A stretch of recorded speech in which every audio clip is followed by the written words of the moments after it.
والله يدعو إلى دار السلام ويهدي من يشاء إلى صراط مستقيم.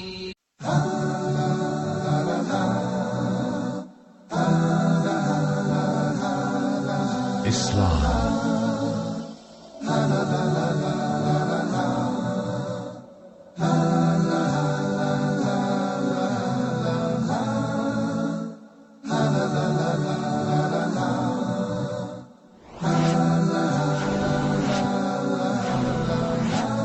Islam 101. Bismillah wa salatu wa salamu ala rasulillahi amma ba'du. Welcome to another episode of Islam 101. I'm your host, Abu Usamah Adh Dhahabi, and we have here from amongst our students, Sardar, as well as Nick. We have Ushar, as well as Usamah. Today's topic is, again, an issue concerning the adab, or the etiquettes, that Al-Islam has placed a lot of emphasis on. And today's etiquette is the etiquette of al-haya. Al-haya, which means bashfulness or being shy. Many people believe and they understand that bashfulness and shyness is a characteristic that is peculiar to the woman, especially the young woman. And this is partly true, but not totally true, at least not in the religion of Al-Islam. Bashfulness is a very important characteristic trait that every Muslim man and every Muslim woman has to cultivate. The Prophet told us, sallallahu alaihi wasallam, in showing its importance, "Inna likulli deen khuluqa, wa inna khuluq al-Islam al-haya." Every single religion has a character trait that is known for, and the character trait of Al-Islam is bashfulness or shyness. That doesn't mean that bashfulness and shyness is something that is only for Muslims or in our religion. No. We believe that all of the prophets and all of the messengers, they encouraged their people and they commanded their people to have bashfulness and shyness because it only brings good. As the Prophet said, "La ya'ti al-haya illa bi khayr." Bashfulness does nothing but bring benefit and good. Why do I say that? The other prophets and the other messengers, they commanded their people and they taught their people about the importance of shyness? It is due to the presence of an authentic hadith that shows the richness of the Arabic language, and it also shows the richness of the ability that Rasulullah had to articulate, where his words can have multiple meanings, all of which are good and beneficial. He says, sallallahu alaihi wasallam, "Inna mimma adraka an-nas min kalam an-nubuwwat al-ula idha lam tastahi fasna' ma shi'ta." From what the past prophets taught all of their people. All of the prophets said to their people when they came, if you feel no shyness, if you're not bashful, then go ahead and do what you want. Go ahead and do what you want if you're not bashful about it. This hadith can be understood in two ways. The first way it can be understood is, if a person doesn't have any shyness, if he doesn't have any shyness, he's not bashful, bashfulness and shyness has been taken out of his heart, then that person is going to do whatever he wants to do because he has no shyness to prevent him from doing what he wants to do. It's like the individual who steals from his mother or his father. It's like the individual who hits his mother or his father. If he had bashfulness, if he had haya, he would never allow himself to strike the woman who gave birth to him, no matter how upset and angry he became at her. Because of his lack of haya, no bashfulness, he would go ahead and hit her. The individual who, for an example, finds himself in a place, he's the guest of a man in his home, and he finds that there's a trust or an amana. No one's looking. He's the guest of another man. That man is feeding him and taking care of him. That individual goes and he steals from the home of his host. How is he allowed to steal? Because he has no hayat. The man who has hayat, the woman who has hayat, who is shy and bashful, that bashfulness will prevent them. That bashfulness will say to them, don't do that. That's an aib. That's a terrible thing to do. So the person won't do it. So that's the first way of understanding this hadith. If you feel no shyness, then do what you want to do. You're going to do whatever you want to do because you don't have any hayat. The woman who goes, she was raised up in a home. She's the bintu nas. She's not a bintu shari. She's a woman who was raised by her parents to be good and decent. She's not a woman from the street, raised in the gutter.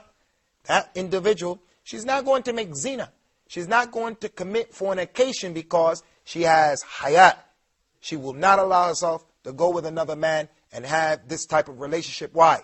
Because she represents her father, she represents her uncles, she represents her brother, she represents her mother. Her hayat doesn't allow her to go and just hang out with men. That's the first meaning of the hadith. The second meaning of the hadith, and this is for the minority of the people. إِذَا لَمْ تَسْتَحِي فَاصْنَعْ مَا شِئْتَ. If you don't have any shyness, then do what you want to do. The meaning of it is, if you are a person who your fitrah is still okay, your fitrah is salima, it's still okay, it's still correct, it hasn't been contaminated, it hasn't been destroyed. If you want to do something and you don't know, can I do it, should I not do it, and you're mutaraddid, you don't know, you're hesitant, you're not sure, well, all you have to do is check your heart. If you're not shy about doing it, then that means it's okay. And if you're shy about doing it, then that means that it's not okay. But that's for the minority of people. If you don't feel shy about it, then go ahead and do it. But most people, their fitrah has been contaminated. The natural disposition to know right from wrong, that has been contaminated with most of the people. So al-haya, bashfulness, shyness, is a major character trait that every Muslim man and every Muslim woman should try to cultivate in their lives. When we look at Prophet Muhammad sallallahu alaihi wasallam, Abu Sa'id al-Khudri, one of his companions, may Allah be pleased with him, he described Rasulullah and he said, "Kana Rasulullah sallallahu alaihi wasallam ashaddu haya'in min al-udhra'i fi khidriha." The Prophet was more shy than the virgin girl who was in the inner recesses of her home. The virgin girl in the inner recesses of her home. Rasulullah was very shy. But his shyness did not prevent him from saying the truth. So don't come to understand that shyness means when you have to stand up and defend yourself, that you should be afraid and say, this is hayat, this is modesty, this is shyness. La. You have to defend your religion, you have to call to your religion, you have to defend your rights, you have to defend your property, you have to defend your family members, and this is considered to be what is acceptable in the religion of Islam. So the Prophet sallallahu alaihi wasallam, he himself, he had hayat, he was shy. But he wasn't shy when it came to explaining the religion. There are two people who do not learn, and they'll never learn in the religion of Islam or outside of the religion of Islam. Even in the secular world, in the university, the person who's studying in college or in university.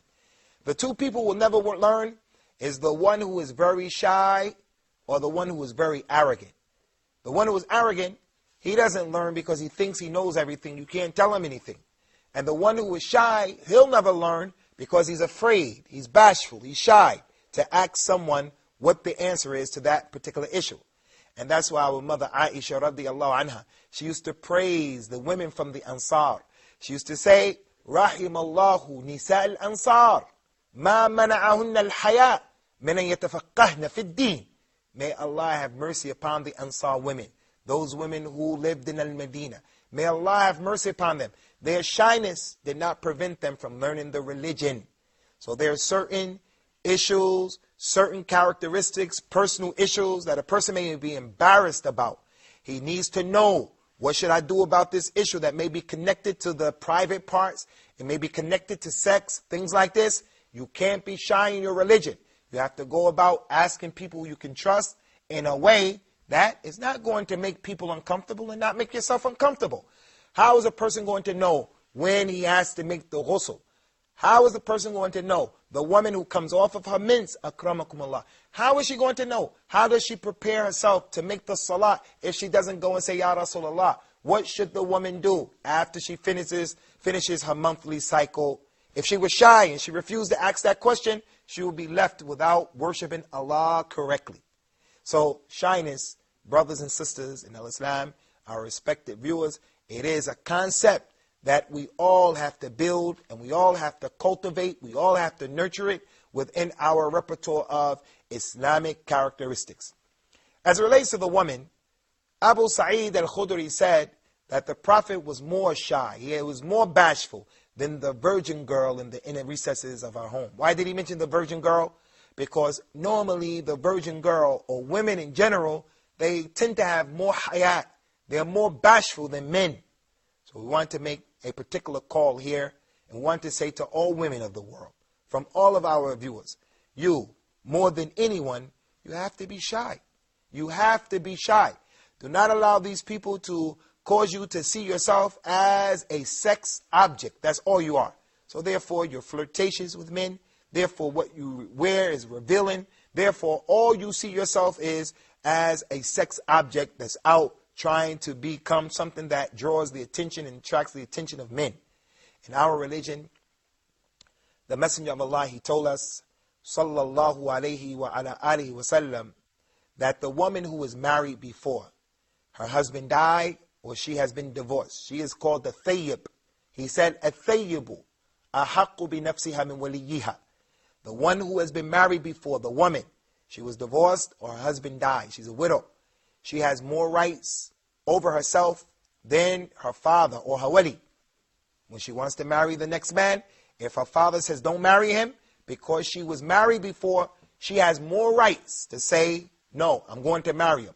And then he went on to say, and this is the shahid, this is the point of the hadith, وَالْبِكْرُ تُسْتَأْذِنْ وَسُكُوتُهَا إِذْنُهَا. And the girl who's a virgin, she has to be asked for her permission. You have to ask her, do you want to marry so-and-so, and do you want to marry so-and-so? And if she remains silent, her silence is her consent. Why does she remain silent?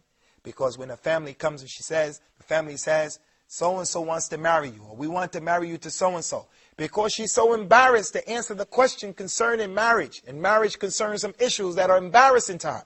She doesn't want to talk about those issues in front of her father, to her mother even. So she remains silent. Her silence is considered to be her consent. So that hadith clearly shows us how the girl in particular, the woman in particular, is an individual who she has al-haya more than anyone. So we want to remind all of the women here, all of the women who are viewing this particular show, that you have to add on to the existing bashfulness that you have and to have an abundant amount of haya in your life.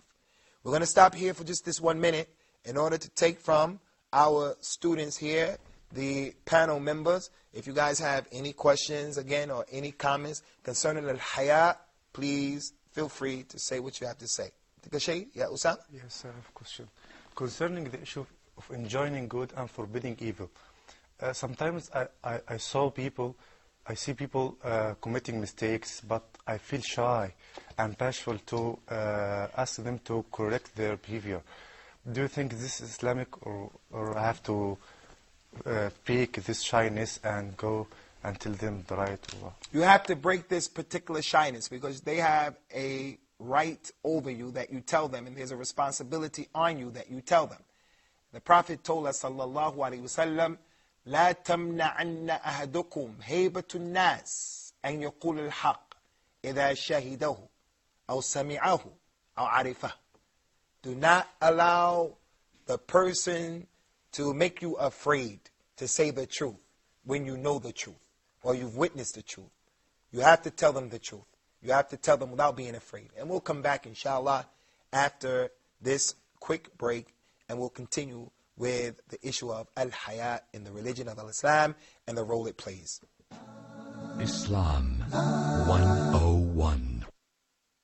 يا أرحم الراحمين يا أرحم الراحمين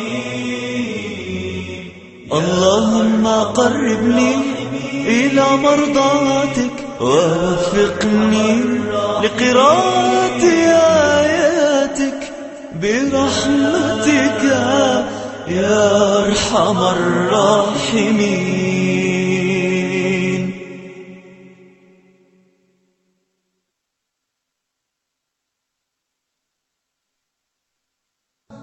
Islam 101.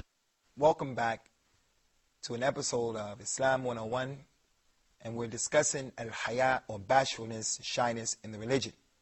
Before the break, our brother Usamah, he made mention about the issue of being shy to say the truth when a person sees something that's being done that's incorrect.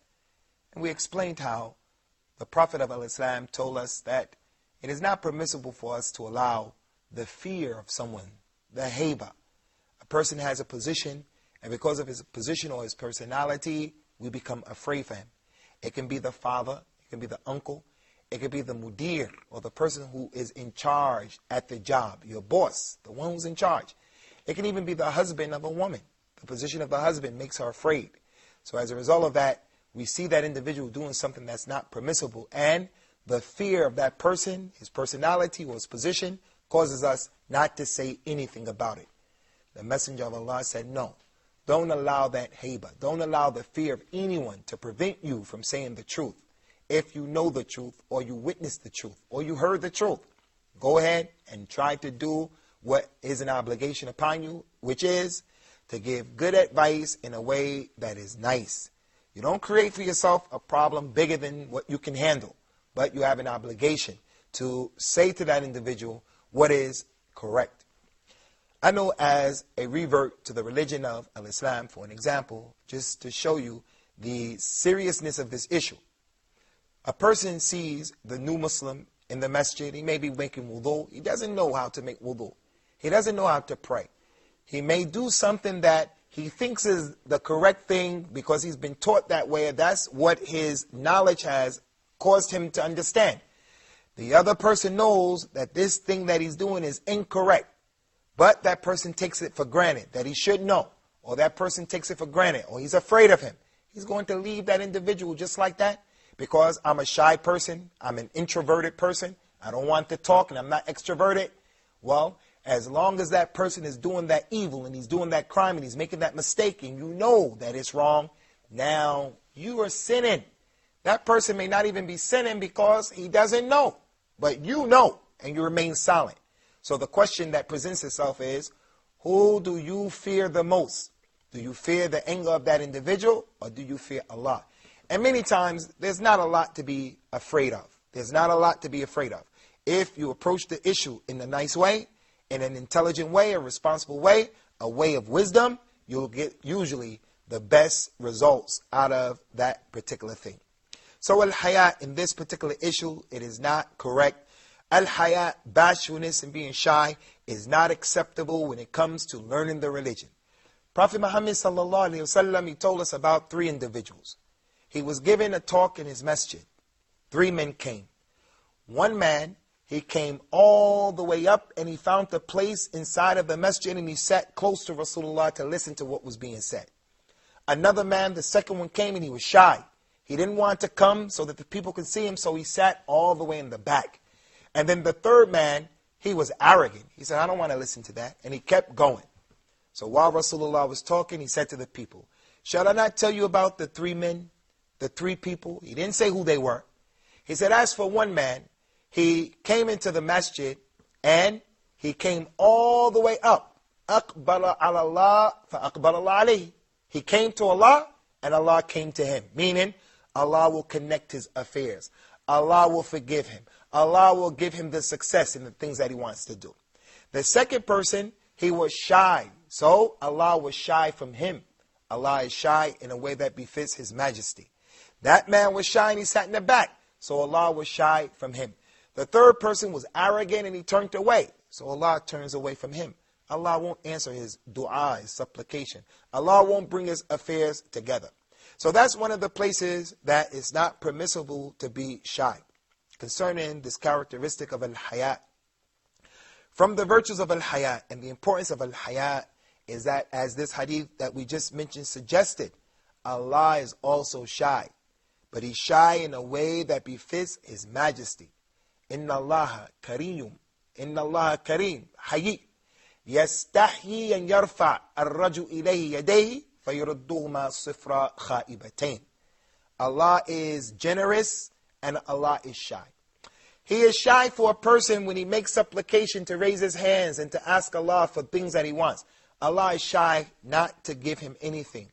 So that goes to show us that the person, when he makes dua, when he makes supplication, it is highly recommended to raise your hands. If you raise your hand and you make dua, supplication with sincerity and according to the sunnah, and you're eating correctly, and your money is halal, and everything, you're taking care of the conditions of a dua, Allah does not like to not give you what you're asking for. But Allah is shy in a way that befits His majesty. He's not shy the way the woman is shy. He's not shy the way the human being is shy. He is shy in a way that befits His majesty. So we're going to open up the floor again, the door again, the opportunity again for our students. If they have any questions, you can put them forth. Usamah. Yes, Sheikh. You said in the first segment that the mother of the believers, Aisha radiallahu anha, praised the women of Al-Ansar. She said, may Allah have mercy upon the women of Al-Ansar. Their bashfulness did not prevent them from seeking knowledge. But sometimes, as a new Muslim, when one goes and asks a scholar about a very easy piece of information, but for him it's new, like how to perform pollution, or how to pray morning prayer, subh, or the guy or the scholar starts to reproach him and rebuke him. Do you think the problem is this guy who is asking, or what? Concerning these issues, the person who's in a position where he's being asked a question, if someone asks him a question about the religion, especially if it's a revert person or an ignorant person, the scholar should not rebuke him. The scholar should not be rough and tough and mean with him. Shouldn't make him to be feeling like he's stupid or he's ignorant. She has mercy upon him, because there's no dumb question in Al-Islam. There's no simple or stupid question in Al-Islam. Allah told us, if you don't know, ask those who know. And that's how the Prophet was, sallallahu alaihi wasallam. Rasulullah would be on the minbar, and he would give the Friday sermon in the masjid on Friday. A Bedouin man would come into the masjid, and he would interrupt the speech of Rasulullah. And he would say, Ya Rasulullah, Rajulun Jahil, Ataytu li as'aluka an amri dini. O Messenger of Allah, I'm an ignorant man. I came to ask you about the religion. He would interrupt the khutbah, the sermon. All of the people are sitting there listening to the sermon. They took time out from their jobs to come. And here this man comes and he cuts off the sermon. What did Rasulullah say? Did he say, get out of here, you jahil, you're ignorant, you're stupid. Why can you interrupt? Don't you understand? Don't you have any sense? No. What he did was, he told the people, bring me a chair. They brought him a chair. He came off of his pulpit and he sat and he started teaching the man the religion, the issues, the questions that the man had. After finishing with the man, told the man, get in the line, get in the saf, get in the middle, get with the people. And then he got back on the minbar and he started talking and he finished the sermon. That's how the Prophet was. People would come to him and they would ask questions that were well known. The young man was unmarried. He came and he said, Ya Rasulullah, i'dhin fi an azniya. Oh Rasulullah, give me permission to make zina. I want to fornicate. The man has sincerity. He didn't want to go out and fornicate, and it's not permissible. He said, make a special rule for me. Make a rukhsa for me, a concession. I'm asking you, please, just let me, because I can't handle my desires. I want to fornicate. The people looked at the boy as if to say, how can you come and ask such a question? What do you think was the response of Rasulullah? Did he slap the man? Did he say, take this man and stone him, put him in prison, put him in jail? He said to the boy, do you like for someone to fornicate with your mother? The boy said, of course not. Do you like someone to fornicate with your sister? The boy said, of course not. Do you like them to fornicate with your khala and your amma, your maternal aunt and your paternal aunt? He said, may Allah protect us from that. He said, sallallahu alaihi wasallam, so also the other people don't like that. And then Rasulullah grabbed the boy, made dua for the boy, and he went away. So this is the hikmah of Rasulullah, the wisdom, putting everything in its proper place. Everything, knowing how to deal with people and who to deal with, why. A person may not be a scholar, he may be a professor in the university. And in the university, we're paying our money to get educated. We're going after the degree to pay our own money. So a person raises his hand and he asks the professor, what about this equation or what about that issue? And the professor says, you know you're stupid. You know you don't understand anything. You know that you're wasting your time here. This is an indication, an example of a person who doesn't have any rahmah, nor does he have any hikmah. He doesn't have any mercy, nor does he have any wisdom, nor is he on the way of Rasulullah. And to make it even worse, we're paying our money for him to say something like that to us. Nah, this is not acceptable by any stretch of the imagination. The sunnah of Rasulullah sallallahu alaihi wasallam is the best example. As we mentioned in one of our episodes when Allah described him, He said about him that you have in Rasulullah a perfect example, the perfect example. And we have not sent you, O Muhammad, except as a rahmah, a mercy to all of the worlds. And this is how he was. The people found him easy to approach, and they can come and ask him about anything concerning the religion because it's his job and his responsibility. So the father who is muwaffaq, the mother who is a good mother and they know what they're doing, they're the ones who, they never make the child feel as if the child is making a mistake for asking a particular question. The professor, the teacher, the scholar, the one who is given the khutbah, other than that, the mudarris, the sheikh, the one who knows what he's doing and he's mufid and he's benefiting the other people, he's the one who knows how to deal with the people. Now don't get me wrong, there are some people who they put forth questions that are problematic. Like the man who said to Al-Imam Malik. The man came into Prophet Muhammad's masjid, he had a big turban, he had a very white thoban, he had a big long beard. And Imam Malik, being an old man, he used to sit and his feet would be out like that. When the man came in, Imam Malik thought the man was a scholar. So out of respect, he brought his legs in, out of respect, and he continued to talk. It was time for the questions and the answers. And the man raised his hand, he wants to ask a question. And Imam Malik said, yes, go ahead and ask the question. The man said, okay, Imam Malik, I have a question. In the month of Ramadan, if the sun rises from the west and it sets in the east, how do we begin our fast? Everyone knows that the sun is going to rise in the east and it's going to set in the west. When the sun is coming up, it's Fajr time, we stop eating. The man said, if it comes in the west and goes in the east, what do we do? Al-Imam Malik, when he heard that, he put his legs back out because he realized this is a question of an ignorant person who's trying to make trouble. But in general, we're going to do what? We're going to take every single issue and every question in a way that is appropriate. So we're going to bring this to a close now, and we look forward to seeing you in the next and upcoming episode of Islam 101. Thank you for your participation.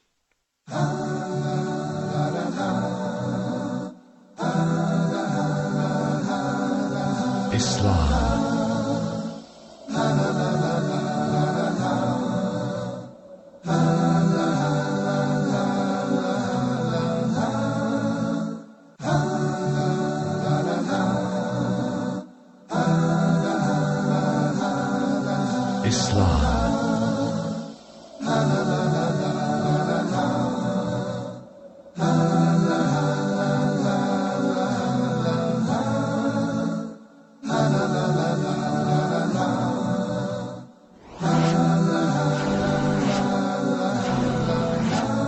Islam.